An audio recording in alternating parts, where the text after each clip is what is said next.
ఓం నమో భగవతే రుద్రాయ.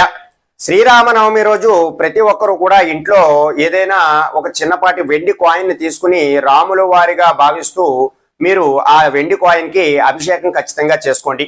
అలాగే ఈ యొక్క శ్రీరామనవమి రోజు మీకు దగ్గరలో ఉన్నటువంటి దేవాలయం వద్దకు వెళ్ళి అక్కడ జరిగినటువంటి పూజా కార్యక్రమాన్ని అంతా కూడా చూసిన తర్వాత తలంబ్రాలను మీ శిరస్సు పైన ధరించుకోవడం ద్వారా మీకున్నటువంటి దాంపత్య సమస్యలు అనేటటువంటివి తొలగుతాయి. అలాగే వివాహం కానిటువంటి వారికి వివాహం కూడా జరిగేటటువంటి అవకాశం ఉంటుంది. అయితే ఈ శ్రీరామనవమి రోజు మీరు గారుడి పరావిద్యా మంత్రాన్ని ఖచ్చితంగా జపించాలి.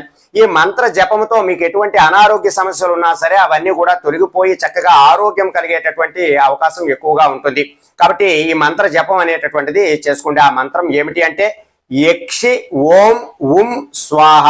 ఈ మంత్రాన్ని మీరు 108 సార్లు జపం చేయడానికి ప్రయత్నం చేయండి.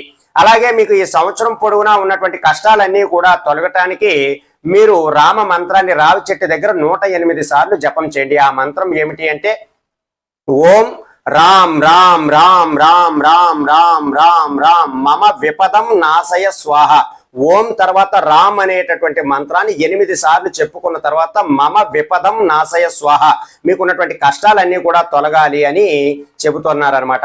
కాబట్టి ఈ మంత్ర జపం అనేటటువంటిది చేసుకోండి. చక్కనైనటువంటి ప్రయోజనాలు పొందడానికి ప్రయత్నం చేయండి. సర్వే జనా సుఖినో భవంతు. శుభం.